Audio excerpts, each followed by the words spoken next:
If my people, which are called by my name, shall humble themselves and pray.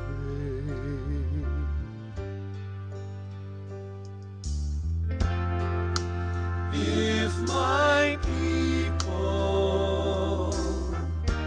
which are called by my name, shall seek my face and turn from their wicked ways,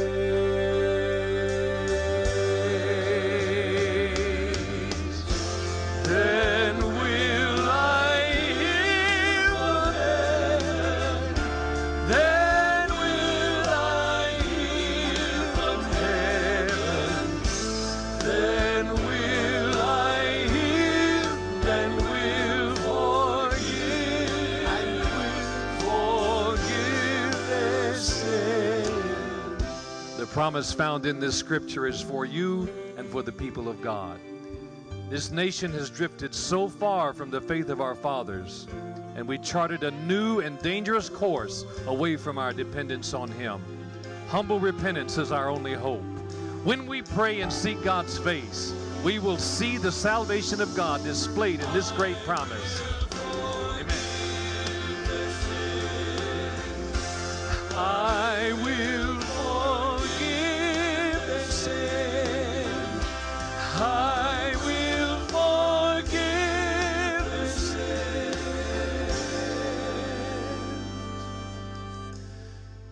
and heal their land. My people, which are called by my name, shall humble themselves, shall humble themselves, shall humble themselves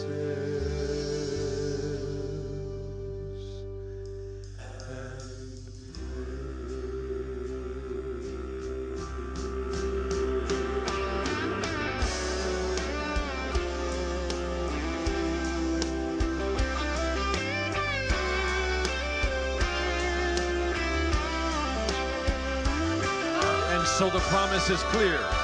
2 Chronicles chapter 7 verse 14 is our call to prayer and repentance. May it be the heart cry of everyone who hears these words.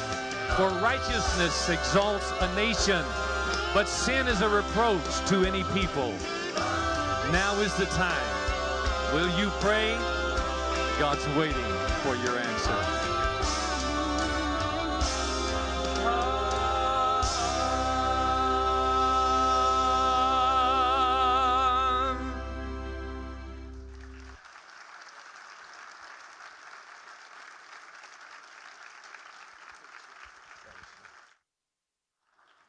Well, good morning, everybody. What a great way to start our day.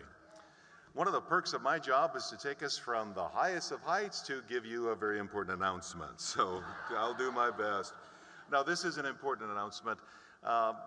We had a guest accidentally take the wrong red tote bag last night.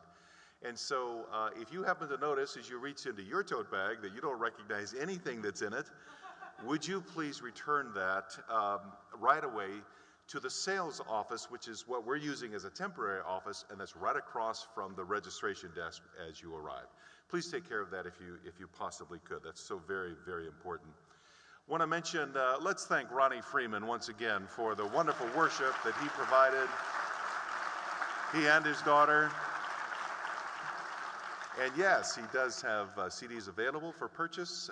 We hope you'll take advantage of that.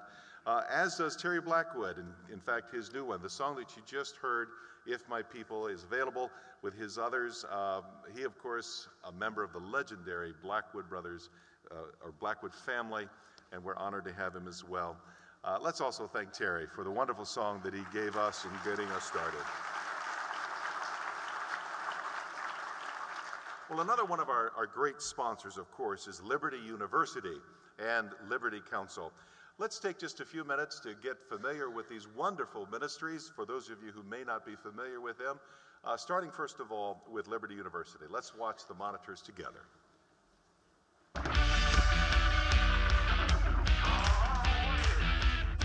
Welcome to Liberty University, located in the heart of the Blue Ridge Mountains in Lynchburg, Virginia. Liberty's more than the world's largest Christian university. It's a place where students develop academically, spiritually, and socially. Liberty was created as a college campus that fosters growth, community, and legacy. The mission of training champions for Christ begins in the classroom.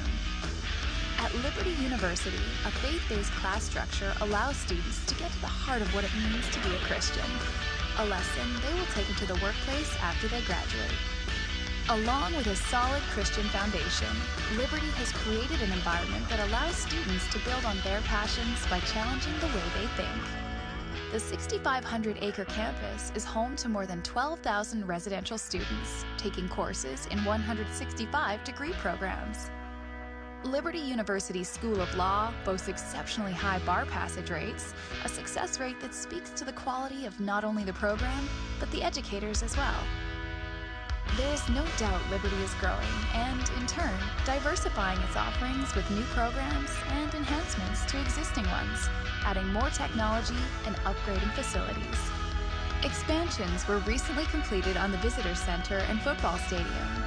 LU will soon add a School of Osteopathic Medicine to its list of offerings. And the school recently broke ground on a $50 million state-of-the-art library that is expected to be complete by 2013. Additionally, the nursing department recently received a sizable grant to add to their already advanced facilities. Our newly developed campus plan involves the expansion of our aviation department, as well as the addition of a cinematic arts program, which will provide a creative outlet and an unmatched learning experience for students interested in cinematography. Liberty's founder, Dr. Jerry Falwell, said that if it's Christian, it ought to be better. That's why the university is dedicated to building up a Christ-centered educational environment that's focused on developing leaders who have a solid biblical foundation. From prayer meetings to campus church, Liberty invests in its students on the deepest level. Students participate in weekly convocation, which many times plays host to some of the country's top speakers and politicians. For a more personal experience, each residence hall has a designated prayer leader who keeps students accountable and motivated while providing support and friendship. Liberty's mission to train champions for Christ means each student is guided through the process of developing a Christian worldview, as well as how to apply their faith throughout their lives. Making friendships and creating priceless memories are a part of the college experience. Liberty rewards students for their hard academic work by offering some of the best recreation in Central Virginia. ATV trails, paintball courses, and snowflex, the only ski slope of its kind in the nation, can be found right on campus. From theater performance and intramural sports to rock climbing, coffeehouse performances, and dozens of activities in and around our recreation center, LU's mission is to provide a unique and memorable experience for every type of student.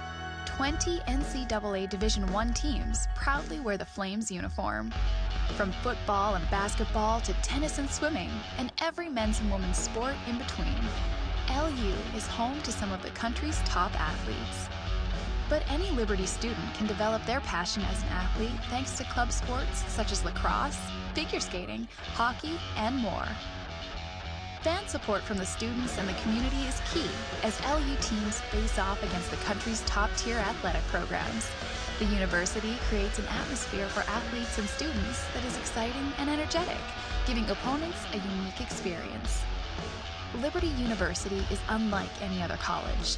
Here, you'll gain friendships that last a lifetime, while studying in an environment that is engaging, positive, and always growing. We're excited for you to be a part of the next generation of champions, and can't wait for you to see what Liberty University has to offer.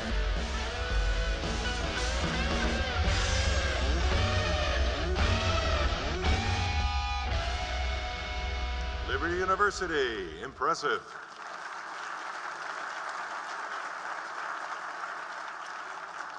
And now you'll be hearing a little more about Liberty Counsel. This is just a brief, about a 35-second video. Let's do a quick overview of the work of Liberty Counsel. America is facing historic threats to the family and our religious liberty at every level of government, from public schools to the Supreme Court, from town halls to Congress. Wherever those threats exist, Liberty Counsel is advocating for you, a multi-front defender of truth. Liberty Counsel's team of attorneys and policy experts is advancing religious freedom, the sanctity of life, and the family in the courts, in Congress, and in your community. Log on to lc.org to find out more. That's lc.org. All right, speaking of liberty, yesterday a number of our speakers took some liberties, and so we're going to do our best to make sure they stay on time today. With this very subtle reminder, now we'll do our best as we call our meeting to order today for the second day of the Values Voters Summit. So our first speaker, actually coming to introduce our first speaker, is represents one of our fine co-sponsors at the Values Voters Summit. He is founder and president of the Timothy Plan, which is America's premier, biblically based, morally responsible, mutual fund family. Would you please welcome Art Alley.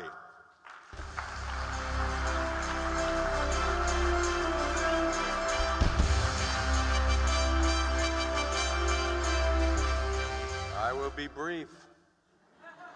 My goodness. Well, it's my pleasure and my honor to introduce the first speaker today. But I have a dilemma. Do I introduce the professorial Matt Staver or the mischievous Matt Staver? So I'm going to do both. We've been friends for so many years, but Matt is those two videos that you just saw, intricately involved in both of them. In 1989, he founded Liberty Counsel, America's leading legal defense firm that defends attacks against our basic Christian values, and it has become the ACLU's worst nightmare. Matt,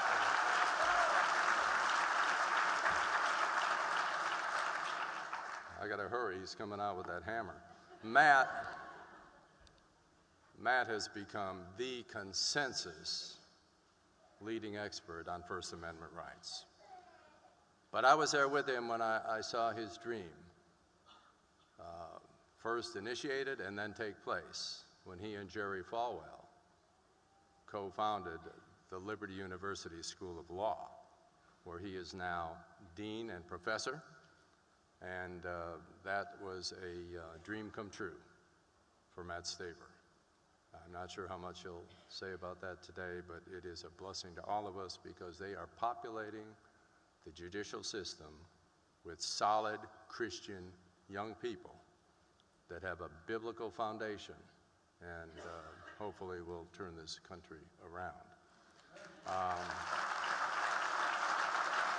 Now, Timothy Plan and Liberty Counsel share a building in Orlando, Florida, so for the mischievous side of this professorial Matt Staver, I guess about 6 months ago, I'm sitting in my office, busy doing some work, and all of a sudden, the building rumbles, and all I could think of was our elevator crashed. I go racing out in the lobby where our elevator is, and Matt Staver is the owner of a very large Harley motorcycle. This professorial dean of Liberty University backed his motorcycle with some help from a couple of his Liberty Counsel people to hold the doors open into our lobby, turned that thing on, gunned it at full throttle, and when I got there, all I saw was the tailpipes of that motorcycle heading down the highway. So Matt Staver is a real human being that likes to have fun. He is a good friend, and I am proud to present Matt Staver to you.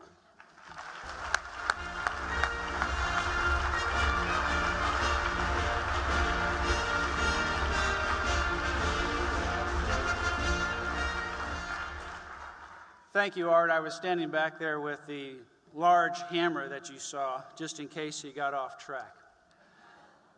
It is great to be here. We are living at incredible times where we have choices to make for our future. The remarks that I make today, although I wear more than one hat with Liberty University and Liberty Counsel, are my own personal remarks and are not those of Liberty University or Liberty Counsel. There, I've got that off my chest. Now I can say exactly what I want to with regards to political activity. These are my personal remarks, though, and I encourage you to go by Liberty University's booth. We are the largest Christian university in the world. God is doing amazing things on Liberty Mountain. Have over 100,000 students, both residential and online. And also Liberty Counsel, we have a booth there as well. And I encourage you to come by there and join us and learn more about how you can be involved in changing the world and raising up champions for Christ. And this afternoon, we're going to be having a panel discussion. Kamal Salim, who was recruited to terrorism at the age of 7, and General Jerry Boykin, who also is an expert on Islam, will be talking in the breakout session from 4:15 to 5 o'clock. I look forward to seeing some of you there. I want to talk about dreams from my founding fathers. You may have heard that phrase from someone else, but with a little bit different twist. I want to talk about the dreams from my founding fathers. President Reagan in 1989, in his farewell address, spoke of America as the shining city on a hill. It was a phrase he used frequently throughout his political career. But he didn't invent that phrase. In fact, it goes all the way back to John Winthrop, who in 1630 told the future Massachusetts Bay Colony that their community would be the city on a hill. But he got that from Jesus Christ, who in the parable of salt and light spoke about that city on a hill. And it was that idea that God was creating something unique on this continent, creating and rising up a people who will be a blessing and who will bless the world, that gave the foundation for what we now call American exceptionalism. The founders had that dream. John Adams, our first vice president and second president, said this about that dream. I've always considered, he said, the settlement of America with reverence and wonder as the opening of a grand scene and design of providence. Just the beginning of future activity that will ultimately bless the world. And Patrick Henry, the famous and fiery orator and patriot who is known most for his sermon or his message, "Give me liberty or give me death," said this: the American Revolution was the grand operation which seemed to be assigned by the deity to the men of this age and in our country. But there are those who have a different dream. They look to different fathers for their dreams. They want to remake America. And you remember the message of Reverend Jeremiah Wright delivered at Trinity Church, Confusing God in Government, in which he painted America as an oppressive colonialist, looking out for its own interest and crushing those around it. And then he reached the crescendo and said, not God bless America, but God damn America. Shocking as it is, and painful as it is to even repeat those words, you have to ask yourself, how can an American want God to damn America? I love this country. I love America. I believe that America is the shining city on a hill.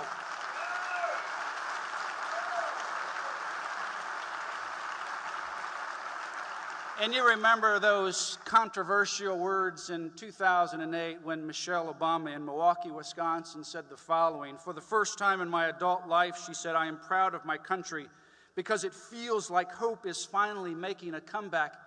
And in case you thought that was just a slip of the tongue, she repeated it a little while later in Madison, Wisconsin. She said, for the first time in my adult life, I am really proud of my country, not just because Barack has done well, but because I think people are hungry for change. Change for what? To be proud of America for the first time in your adult life because people want to change or remake America is a very odd thought indeed. There are clearly two dreams for America. Either you believe America is blessed by God and is a blessing to the world, or you believe America is cursed and ought to be damned by God himself.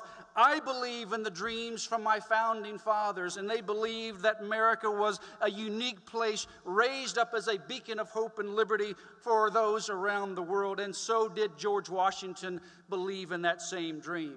Referring to the founding of America, Washington said, no people can be bound to acknowledge and adore the invisible hand, which conducts the affairs of men more than the people of the United States.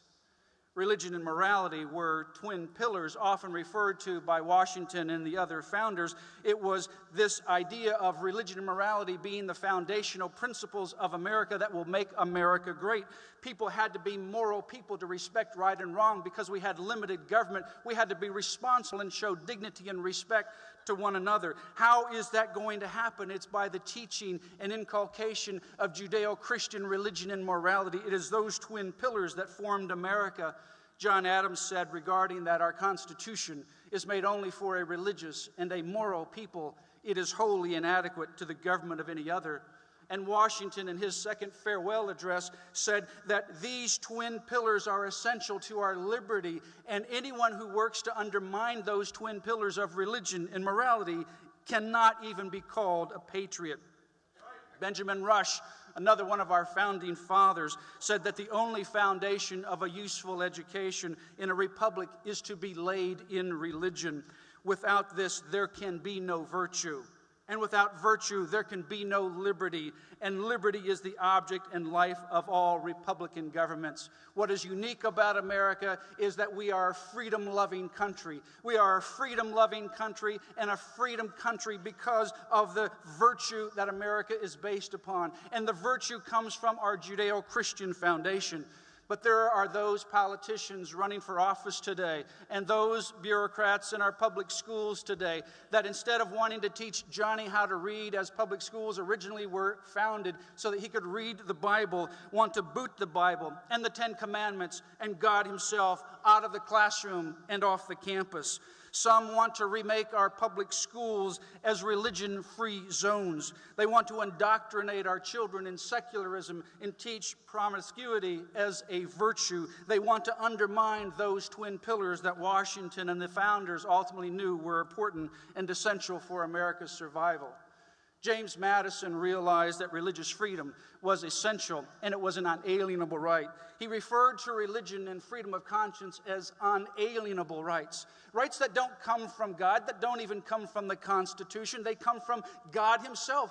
The Constitution just simply protects those pre-existing, God-given, unalienable rights. Rights that the government must respect. Rights that the government cannot touch. Rights that the government has a single duty to protect. And yet today, we are faced with the unprecedented situation in American history where Obamacare and the HHS mandate ultimately is telling religious employers and institutions that you must fund abortion, contraception, and sterilization.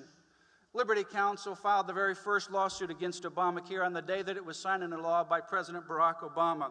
Our case is still pending.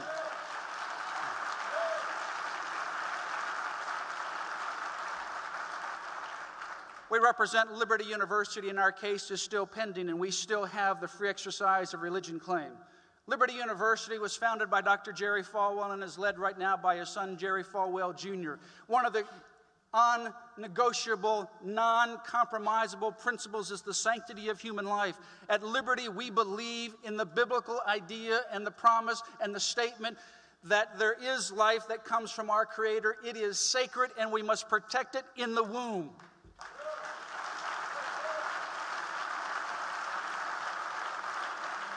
We are faced at Liberty University and other religious employers also around the country with the conflict that is unprecedented in American history between our unalienable rights to freedom of religion and the mandate of the HHS Obamacare that says you must fund abortion.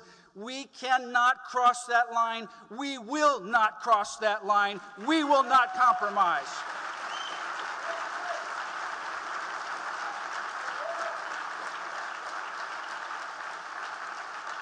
And surely this cannot be the dream of James Madison for our religious liberty. This is not the dream from my founding fathers. It may be a dream from someone else's father, but it's not the dream of our founding fathers, and it's not the dream of the American people.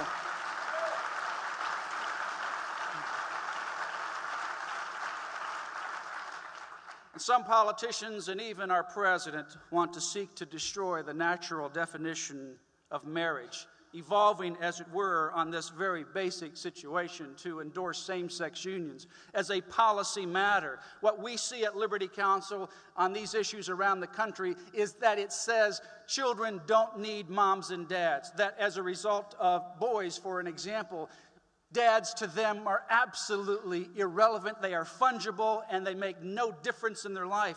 We know for a fact that is not true. To redesign the definition of marriage ultimately is unpatriotic. It ultimately is a challenge to those twin pillars of America. It is the dream of someone else's father, but it certainly couldn't be the dreams of my founding fathers.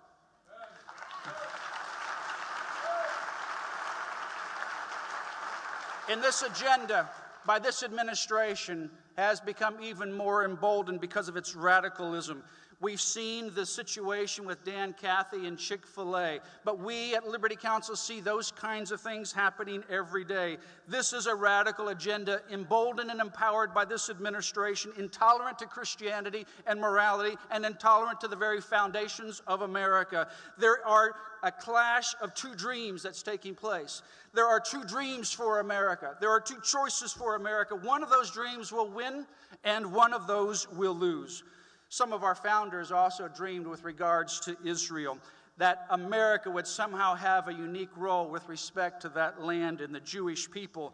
Former President of the Continental Congress, Elias Boudinot, in 1816, over 100 years before 1948, said the following, quote, "Who knows?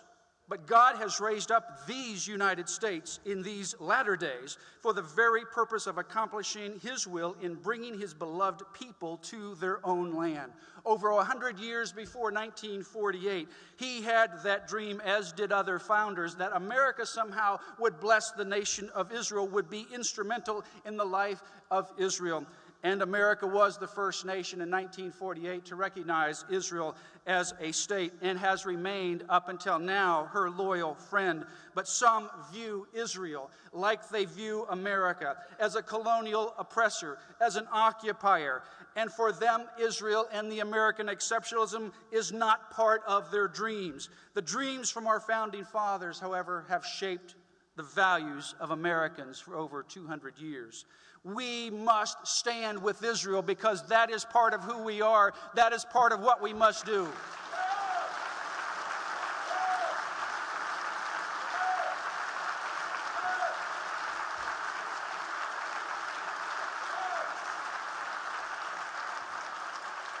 America has been that shining city on a hill that Reagan so eloquently, frequently spoke about. It is a beacon of hope. America has become very quickly after its founding the most literate, the most productive, and the most powerful nation on the planet. But there is, as I've said, a competing dream for America's future that goes exactly in the opposite direction as the dreams from our founding fathers. We are at a crossroads in America. Which dream will we follow? The answer to that question lies in your very hands. In the next 2 months, we will make that decision. I am proud of the dreams of my founding fathers, and like them, I too have a dream. I have a dream like they did, that America will be this shining city on a hill.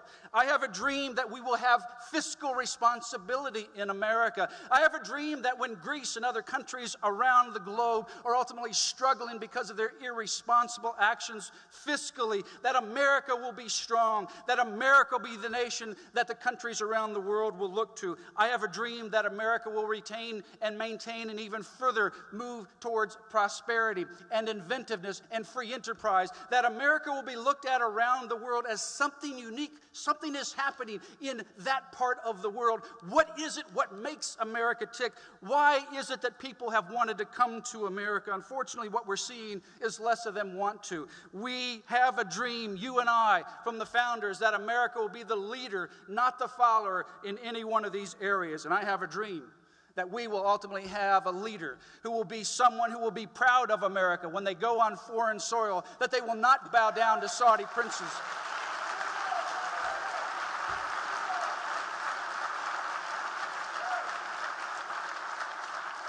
I have a dream from the Founding Fathers that ultimately when our president and our leaders go to foreign countries, when they're asked about American exceptionalism, they will unequivocally answer, America is exceptional because of our founding values. We believe God is our creator and our rights come from Him.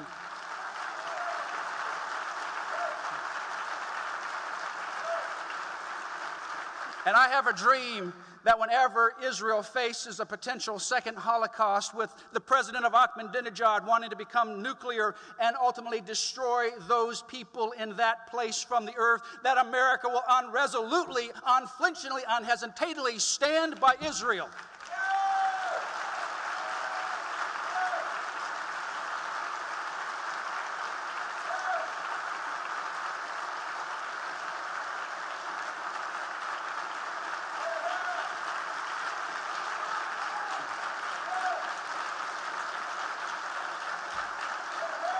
And I have a dream.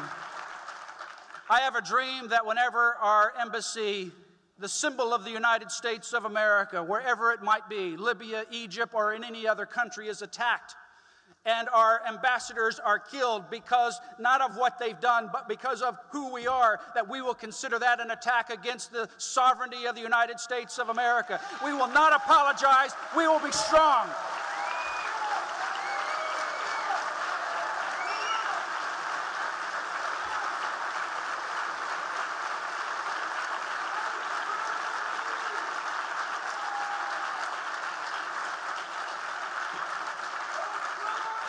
And I have a dream also from the Founding Fathers that the family is the first form of government and that we must do whatever we can in all of our power to strengthen moms and dads, husbands and wives, not rewrite the definition of marriage, not disintegrate the family, but to protect the family. I have a dream for life.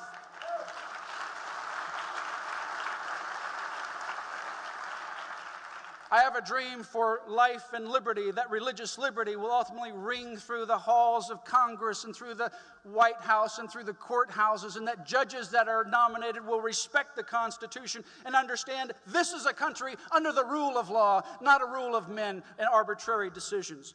I have a dream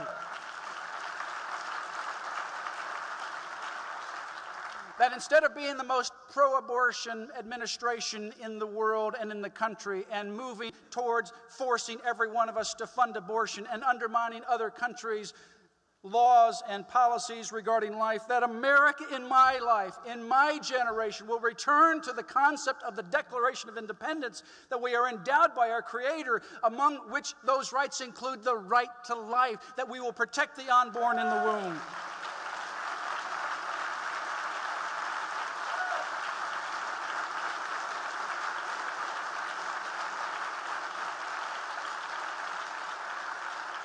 And I also have a dream. It's like a movie snapshot with the old movie reels. It has multiple different pictures in it. One of those pictures is of a Wednesday, November 7, 2012.